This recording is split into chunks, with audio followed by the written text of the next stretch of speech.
Hello, good morning, Dr. Sarah Zaldivar. How are you?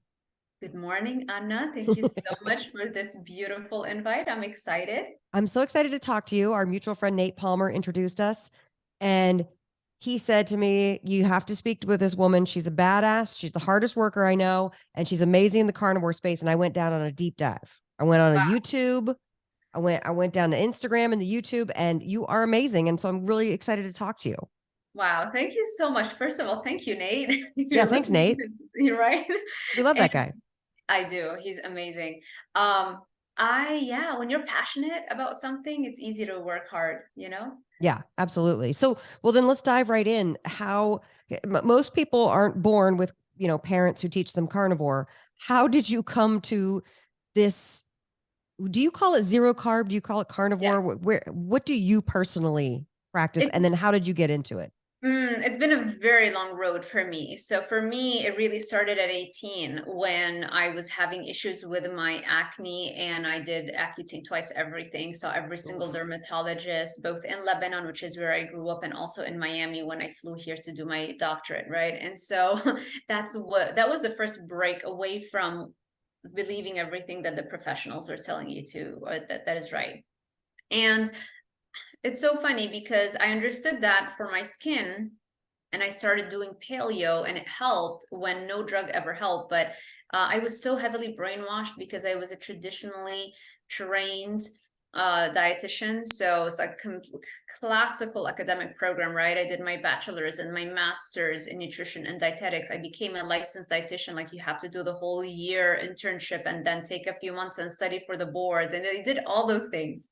And then I even, right after I flew to Miami and I got my PhD, my doctorate in addiction, sugar addiction and exercise. Wow. But the PhD, like the title is PhD in exercise physiology and nutrition. So academically I was so heavily brainwashed, in terms of body composition, because that was another major thing for me. I've always been overweight and pudgy growing up, and that was my real motivation behind becoming a dietitian, behind continuing my PhD in exercise physiology. And so I was so heavily brainwashed that it's just calories in, calories out, and so I believed that, and it was such a strange schizophrenic situation where on one hand I understood what was the best for my skin, but it didn't make that link with the body composition. It's very strange. But anyway, eventually I discovered for anxiety because, coming into the States and teaching for the first time ever, I didn't have that much experience, with public speaking. And all of a sudden they throw you in and you're teaching exercise physiology courses. I literally just learned the basics on Tuesday. And now I'm supposed to teach it to kids that are like maybe just 2, 3 years younger than me, Right. And so it was a lot of anxiety. That and teaching nutrition courses and having a gazillion questions thrown at you all day long. And that anxiety pushed me to discover the best diet for anxiety, which was keto. So I stumbled across, David Perlmutter's website, and I tried it. And within 7 days, I felt like there was a light switch flip in my brain, and all of a sudden, the brain fog that I never knew I had went away. And from there, I started making the link because it has such a powerful effect on your body composition and suppression of appetite, which I had never felt like that before. That's Mhm. when I started really becoming a convert becoming a convert in terms of ketogenic dieting as the best diet there is.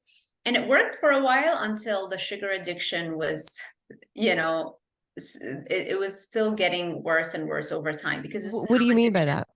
So when you go on a ketogenic diet, very quickly you discover the sweet treats, the keto treats, the Atkins, Mm. all those things. The the And the it's the allulose and the stuff made with yeah, erythritol and monk fruit and that stuff. Okay. that's right, right? Right. And so the addiction is still there. You haven't really tackled the root cause. And as you age, as time goes by, addiction is a progressive condition. I don't want to say disease because I don't think there's something wrong with us when you have uh, billions of dollars being spent on creating those abnormal foods that are Mm. drugs. So it's Yeah. not like it's a disease, but it's a condition that gets progressively worse. And that's what eventually happened until I realized, okay, I can't keep doing this. And that's when I discovered the carnivore diet. So it took me a very long period of time. And so my hope that is that with my work, most people don't go through the decades of yo-yo dieting and struggling with an addiction. My hope is to kind of bridge that gap and get them to the end point as quickly as humanly possible.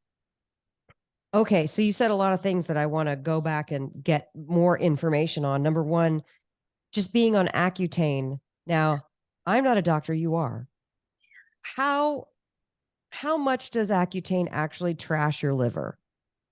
Well, it does come with a black box warning, I think, right? It's like I Yeah, think they pulled it. Didn't they pull it too? Or there are I certain think variations for a of it. little while they did, but I remember thinking I wanted to go on it as well. And then they had all this, you have to have your liver tested. I was like, I don't think that's good. So I didn't do Yeah. it. Yeah. I mean, I was what, 18, 19 when I got on Yeah. it. You're not Mm-hmm. thinking No, no, about no. side effects. You just You don't know know that, to ask questions. yeah, you want to go out with your friends and you want to go party. And I would literally sometimes not go out because I was breaking out, you know. That's all I cared about. And so yeah, I did get the testing done for my liver enzymes. And I don't know, I definitely did go through a nervous breakdown right after that, right around that time.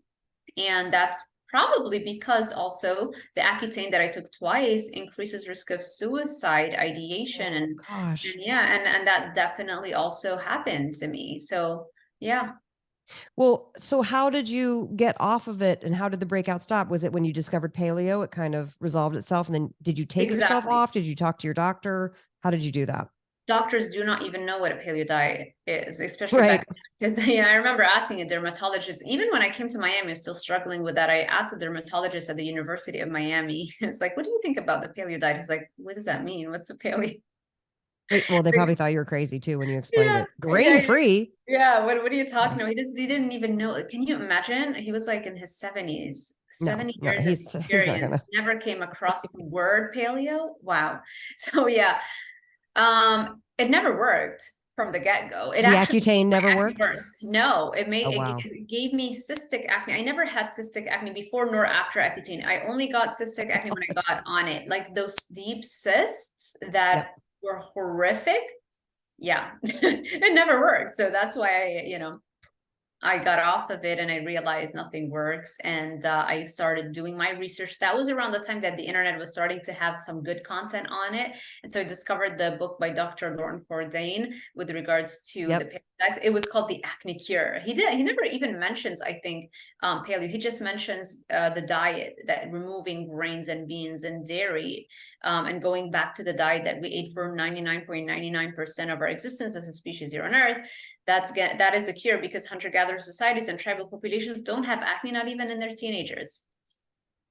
Yeah, it's fascinating. I had him on our podcast that I do with Vinny Tortorich years ago, and Oh my God, I that's didn't amazing. realize that Dr. Lauren Cordain owns the phrase paleo. But how are you Yes. going to enforce that? You know what I mean? Like I love that. I was like, you invented the paleo phrase. You own it. That's so cool. Yeah, he's a really cool dude, and he's also somebody who, when I talked to him, was an older guy, and yet he was in touch with new information and was able to get this information out. So I'm not going to be ageist and say that these older doctors aren't trying to find new information. It's doctor specific. So if you are seeing a doctor who's just like, wait, what's that? Or feels that, you can go see another doctor. Hopefully, if you have somebody in network, just want to throw that out there to people. Yes. It's not, if you're old, doesn't mean I'm old. I just turned old. By the way, I wanted to tell you, because I know that I'm older than you are, but the ad campaigns in the 80s, late 80s, early 90s for Clearasil for acne, which I paid attention to, and everything had benzoyl peroxide, which gave me a rash anyway. So it's like, Mm. do you have a rash or do you have the zits? But they always said, and it always stuck with me. And I remember reading in 17 magazine, when you're young and you're reading your little magazine, and it said, it doesn't matter what you eat. What you eat does not cause acne. It's bacteria on your skin. And I always was like, oh, it's bacteria in the skin. So then you scrub your face. And and now I know they're trying to get you to buy all the potions and the creams and the stringents and the Yes. toners. But it's just so interesting that now we know it's what you eat. So When I'm I first started, in a way, they're kind of right. In that when I first started doing my research, I only was able to find 2 published studies with that were like randomized control trials, which is like the gold standard type of study that looked at the relationship between food and acne. It's true. But since then, the number of studies has exponentially I'm risen. glad. Yeah, but dermatologists to this day will still basically tell you that there is no link between diet, That's so despite fascinating. And I don't know the studies. I don't read the studies, but I'm my own study. And I know that when I went low carb, my breakout stopped. And I did get the cystic stuff, the hormonal stuff that goes on your chin below your mouth. I got, and then it would hurt. I would try to pop them. It was a mess and you'd get scarring. I'm lucky I didn't scar, but it's you have perfect skin. I was you have gonna perfect say. skin. Oh my God, let's sit here and time out. No, you do. No, you We do. No, both you do.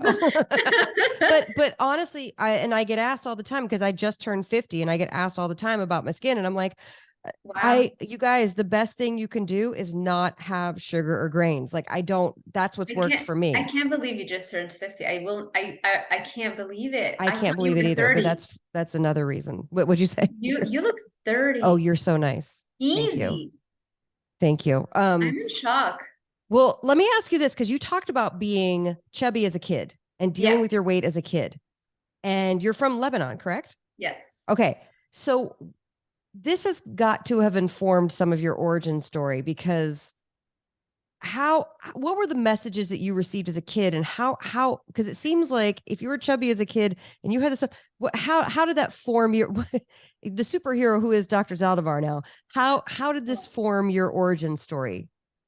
Thank you for that. But it was a very harsh environment that I grew up in, Yeah. and it's a harsh environment. Lebanon came out of a brutal civil war from 1975 till 1990. I was born 1987, like in the last 3 years of the Civil War. So my parents were like, just going through it, everybody was going through it. And so Yep. that does something to the psyche of a country, it's like a war-torn country. And people are depressed. It's just a very bad place to grow up in, especially as a woman.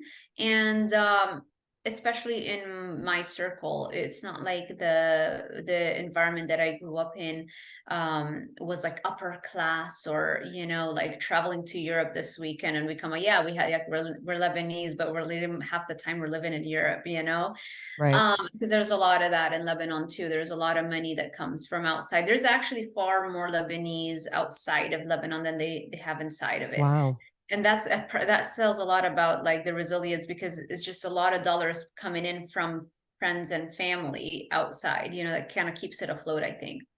So yeah, I definitely was very much subjected to that from people very close to me, like my own parents. And I hate to say that, I don't ever want to say anything negative, because I understand how they grew up, and like my mom's dad, my grandpa was shot dead when she was 18, and Oh, he was the only breadwinner. Yeah, because again, because of the Civil War, he started getting into politics, and people were jealous that he went up the ranks very quickly, became a leader, and some political factions, they literally just gunned him down. So my oh mom was my God. 18. She had to quit college and work full time to provide for her mother and 3 younger siblings. So I understand where that comes from, but that definitely, that kind of trauma keeps transferring down generations, right? Yep. Until somebody puts an end to it. So I was definitely, both from my dad and my mom, like, I don't remember ever being enough. I was always like the top of my class, oh, Mhm. straight A. Like my professors would be like, you need her to skip a grade, because this woman is like she doesn't need to be in this grade. You can put her in a higher grade. And they would also always cancel my final exams because I was always straight A, straight A, straight A. It's like, she doesn't have to do the final exams. She's good. Wow. So, but yeah, That's amazing. right, isn't it? Yeah, Yeah. it's like definitely that's definitely something genetic. I'm not gonna say, oh, I'm proud of it. That's like, I don't feel like I ever struggled to get there, So it's not like, oh, I'm so proud of it, It's just, we all genetically have something, right, that we're gifted in. We all have that. So, but yeah, like nothing I ever did was ever enough. You know, it was felt to feel like I don't care how much you accomplish, it'll never be enough. Mm. I think that probably had a lot to do with you know, with my overachievement, but I love it. I'm not complaining. It brings me great joy to be an overachiever. I feel like I agree with what Tony Robbins says. Progress is the very foundation of happiness, and I agree with that, because as long as I'm growing and I'm building and I'm reaching, I'm happy, you know? And so there's that, and there's also the way they put people down in Lebanon, especially. I can't speak for every single pocket in Lebanon, but I can tell you from the 25 years that I've lived there, you put women down all the time. They're always the butt of the joke. That's why I had no self-esteem. You can talk about their appearance as much as I want, as much as you want. For I remember being so much in shock when my girlfriend, when I first flew to Miami, I was like 25, right? A few months after flying to Miami, she was with me. She's a PhD student. And she just casually, like randomly said, "Oh yeah, because you're pretty." I couldn't believe it. I thought she was messing with me, because nobody Mm. ever told me that for Right. 25 years in Lebanon. So I never thought of myself as pretty, you know? Just to, it just goes to show you what kind of environment I was, you know, being raised in. And then of course, if I gained a pound, it's like, oh, your butt is getting bigger. And that was back in the 90s, where it's like the era of the wave, you had like no curves, Oh is gosh, the ideal, Kate Moss you know? waif era. Yeah, Yes. yeah, Hmm. yeah. So that was like an insult. Oh, your butt is running. Now women love that. Yeah. Now Growing, we you want to know? be juicy. Right? Absolutely. Hmm. But back then it wasn't like that. So all those things really, like, I had zero self-esteem. Well, I guess I'm kind of leading you a little bit too, because I found, I'm wondering if this happened to you. Once you started to find this way of eating and Mm. losing weight, did it kind of uncover these negative beliefs that you had to you had to work on in Mm, yourself? not anymore. In the past, I would lose weight in a yo-yo dieting fashion, Oh, tell because us about that. How, yeah, yeah. all my life's always been like either I'm on a diet, off a diet, on a diet, off a diet, binge eating. It was, and now recently I finally discovered that I had a case of severe sugar addiction. And by the way, Mm. most of us do. Hmm. And I realized that what the addiction does, it destroys the dopamine centers in your brain. Not only does it destroy the amount, well, so you need two things to have a healthy brain and to not have an addiction or a temptation or urge to use an addictive drug like food. And so to have healthy levels of dopamine, you need to release the dopamine, but the dopamine needs to attach to its receptor on the cell surface of adjacent brain cells. The dopamine receptor is called D2 receptor, because you have D1, D2, D3, D4. We care about the D2. This is the one that's mostly active in addiction. So you release the dopamine, it attaches like a lock and key situation and activates the D2 receptor, and you feel amazing, high, energetic, focused, no fears, no anxieties. So in the past, you would have those feelings. You would, as you lose weight, but you're still an addict. You're just doing a weight loss phase for a short period of time. You're still an addict. Your dopamine is still pretty low, right? And you're losing the weight, and you start having all kinds of fears, anxieties, feeling like, oh, you know, am I getting too good? Am I, you know, getting too successful? Am I gonna self-sabotage? All those things, those are irrational thoughts that you shouldn't really look deep into them, except as a symptom of low dopamine activity. That's Mm. all they are. The moment you raise that dopamine and D2 receptor level, all of a sudden you never have those. So it's not like they have to come. It's just the more you have them, the more that's a sign that you need to upregulate, and you need to build those dopamine and D2 receptors as quickly as you can. And you can do that with exercise. That's my preferred Mm. Okay. form. Yes, the more intense and the longer the duration of the exercise. So dose and duration of exercise is equal to the amount of dopamine and D2 receptors that you have in your brain, right? And so if your ability right now is to run 5 miles a day, let's say, but you're still having those thoughts, those fears, those anxieties. That tells me that your dopamine level is still not where it needs to be. So that 5 miles, you either need to bring them up to 6 miles, or you need to do them in a shorter period of time. My preference would be to force yourself to and train yourself to start getting faster, so that in that same amount of time that you're on that treadmill, you can do 6 miles. So that means you got faster, right? It didn't take any extra time out of your day. You just got faster, you increased the intensity, right? And so now instead of running 5 miles, you're running 6 miles every day.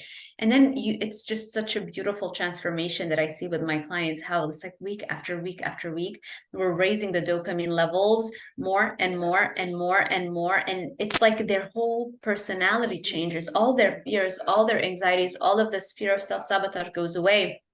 And there's like, what you can do with that in a short period of time, it's like years of therapy can't even dream of accomplishing, right? Because they're not targeting root cause. It's just basic physiological issue that we just need to heal the damage that that drug caused. Remember, sugar is far more addictive than heroin, not just cocaine. Everybody knows about the cocaine studies. I don't think people know about the heroin studies. Far more addictive than heroin. So it's like, if you're shooting heroin every day by eating the sugar, how do you expect to have a healthy, functioning, non-anxious, non-depressed mind? It's impossible. You got to get abstinent. You got to take the drug away, and you got to heal the damage that that drug inflicted on your brain.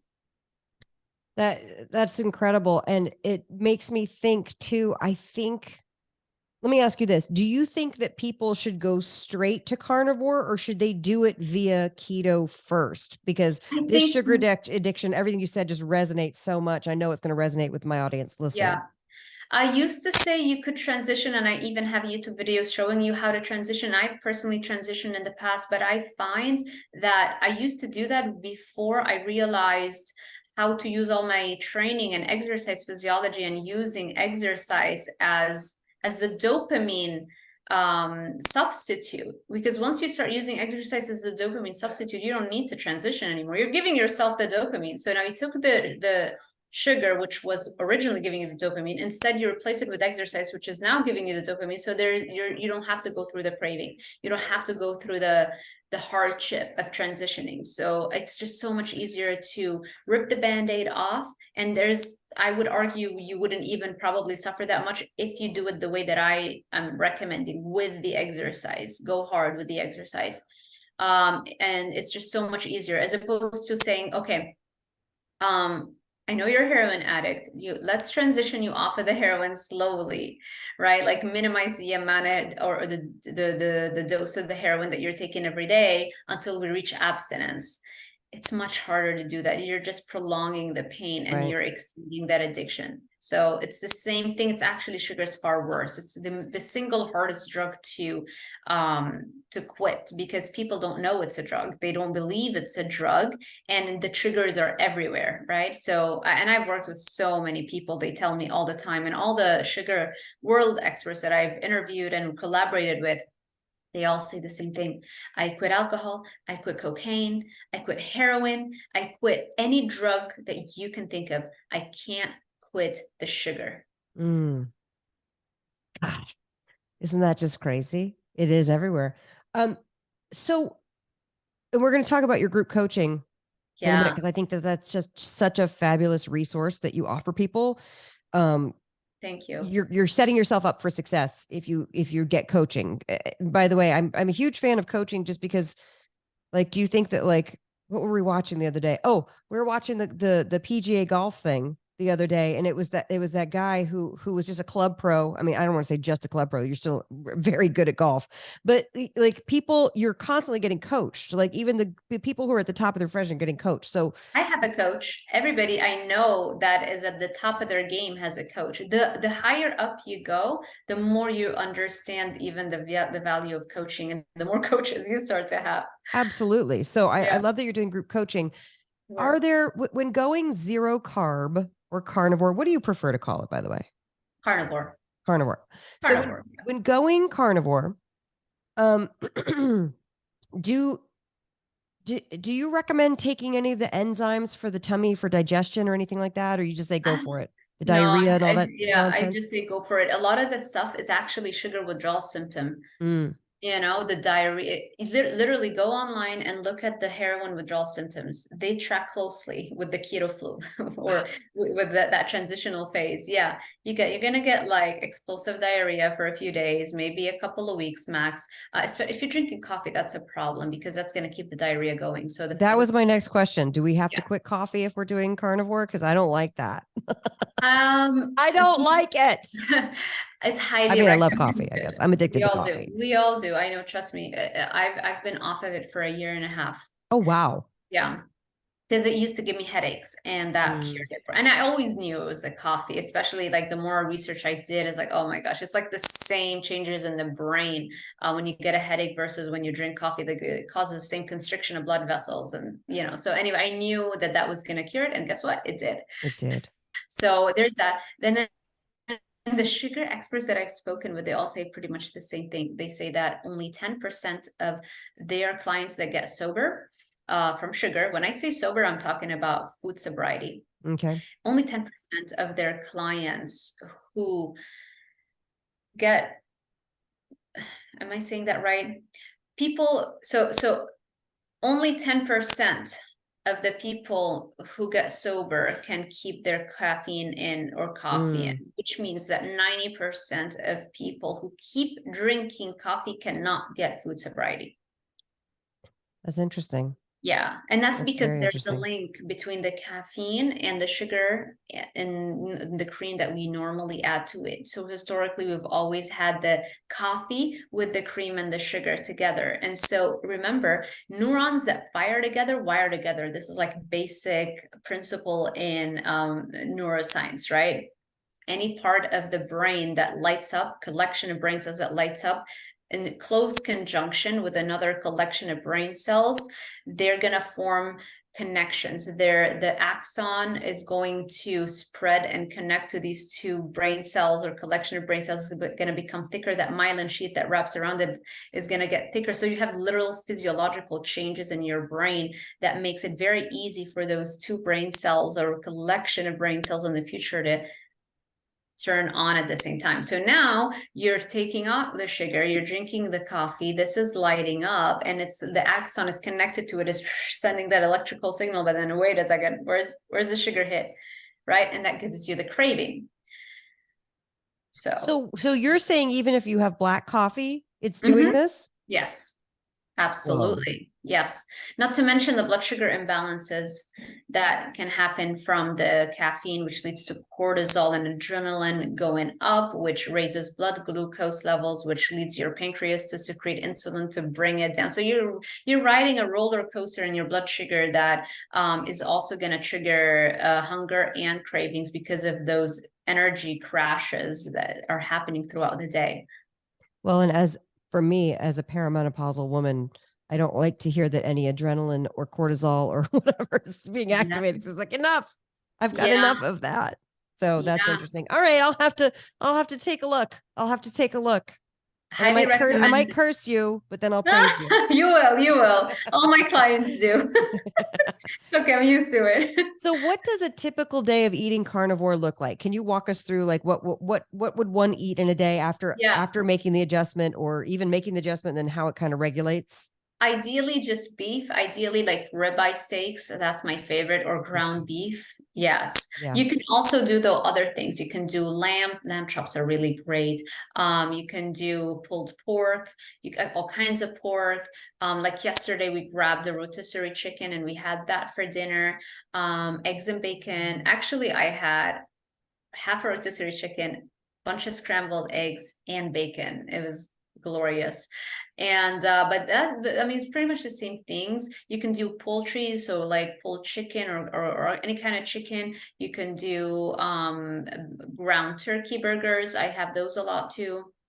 It's a little bit on the leaner end. So if you want to, like, it depends on the amount of calories, right, that you want to be at. If you need to drop body fat, or if you need to maintain, or if you want to put on body fat, that would dictate what kind of meat you would go for. But in a nutshell, I would say beef is best, red meat. So when you're eating this way, because you mentioned calories, and I thought to myself, if you're eating a carnivore lifestyle, because I've done carnivore challenges and I love the way I feel. But then I'm upset about the restriction of I never kind of crossed that threshold, but it got me thinking. So you're in dietary ketosis for the most part, right? If you're eating carnivore. Yes, all the time, pretty much. So do you have to eat a lot of organ meats to get the rest of the nutrients, or you stick with muscle meat mostly? It seems like we don't need organ meats. It seems, and we have a lot of accounts of tribes. Some of them would say that no, the organs, we just throw them to our dogs and they would eat them. So it's not like we need them.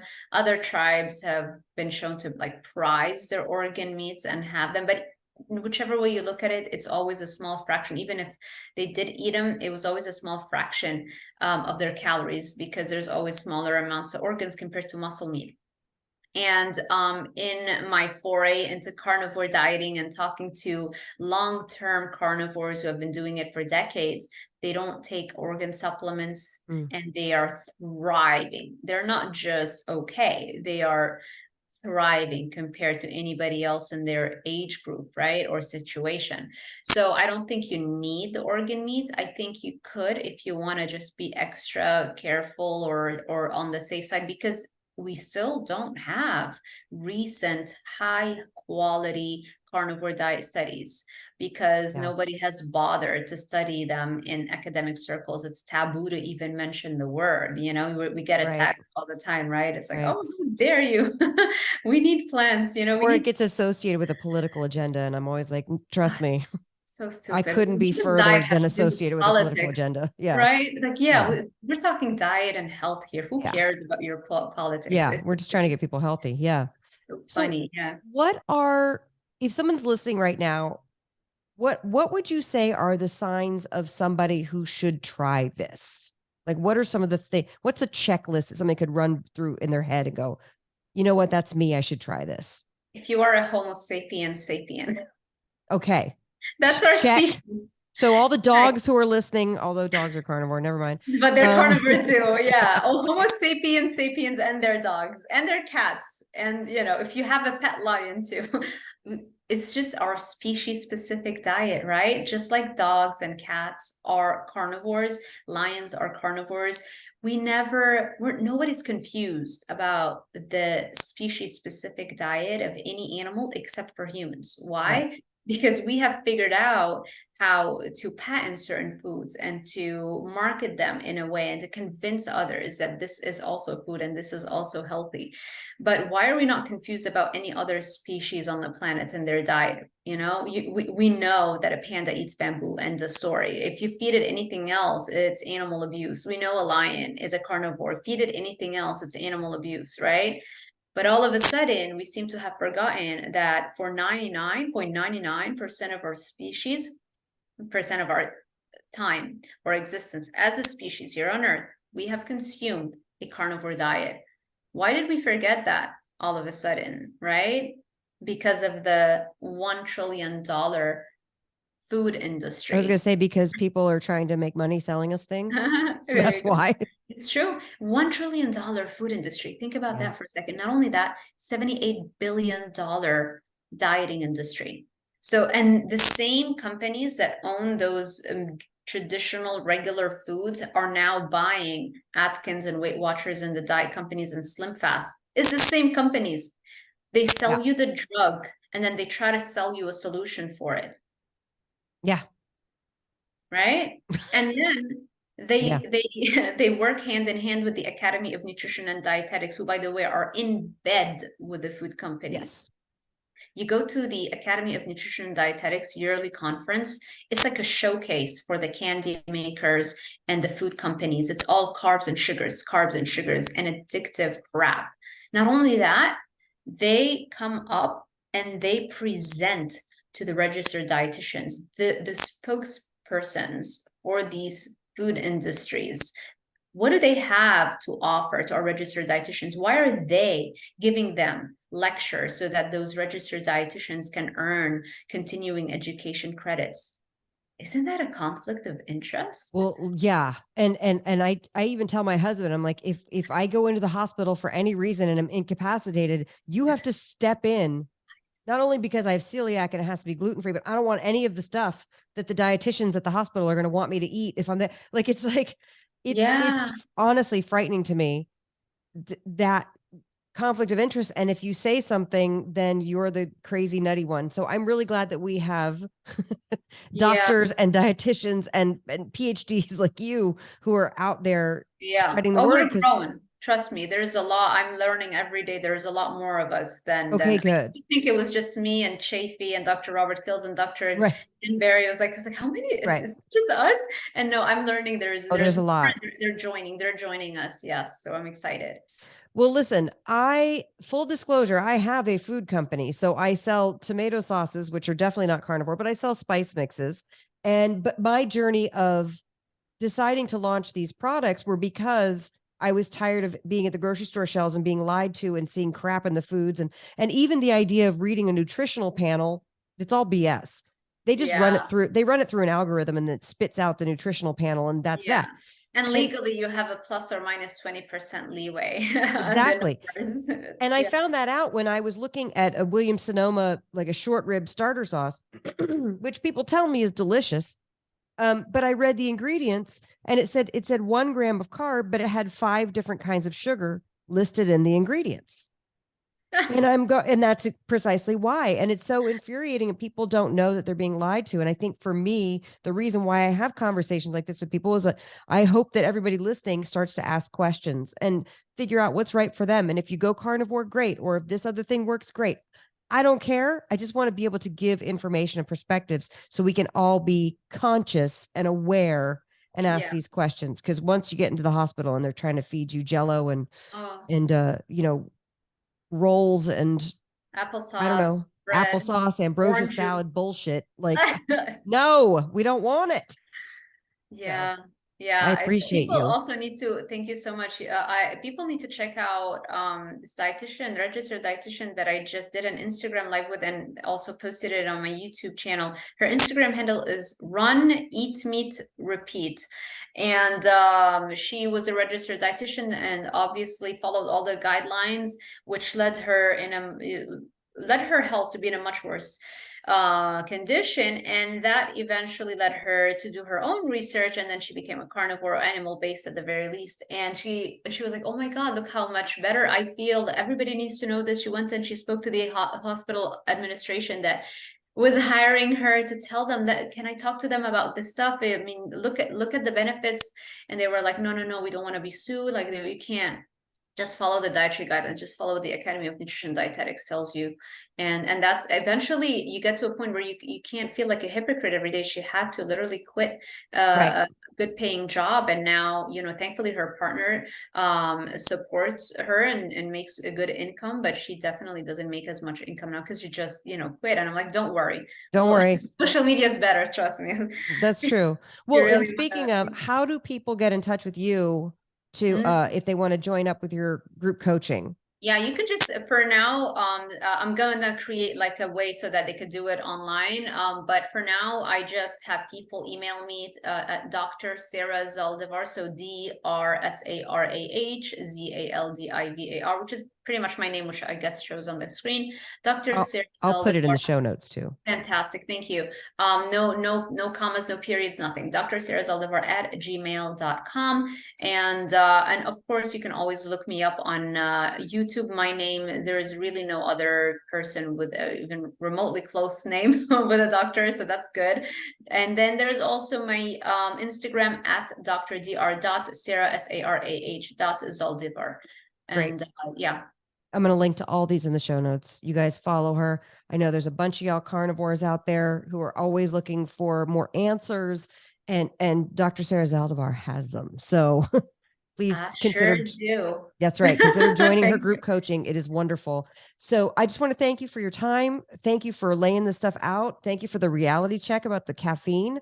Um, Yeah, I know, uh, right? I really That's a appreciate tough it. one. People don't realize how addictive coffee is Oh yeah. until they try to quit, Oh, absolutely. right? I have done, even when I had my colonoscopy in 2021, I had a colonoscopy and endoscopy. And it was really funny. I was like, well, I'm going to shoot an espresso before I do the second drink at 4 a.m. Or I had to take the second drink at 5 a.m. So I got up at 4 so I could shoot an espresso. Oh, how funny. You know what I mean? I was like, oh, that's true addiction right there. I was like, I don't think we're designed to be doing that. But I was like, but I'm Yeah. going to do it anyway. Yeah. I know, As right? one justifies. Right, as one normally does. Hmm. Hmm. That's funny. Caffeine is an insecticide. It is Oh the God. coffee bean plant's natural insecticide. It is designed Wow. to kill off any animals or severely injure them, any animal or insect that dares to touch that plant. Whoa. Yeah, plant self-defense chemicals. They're in every single plant that you put in your mouth. Yeah, they Yeah, sure are. They sure yeah, are. yeah. Well, So thank you so, so much for your time. I really appreciate having you here. I hope that we can talk again in the future, and let's connect on Instagram too, because that could be fun to do an Instagram live. oh, Get I that would love going. to. Yeah, that'd be Absolutely. awesome. Thank Thank you you so so much. much, Anna, for this beautiful little chat.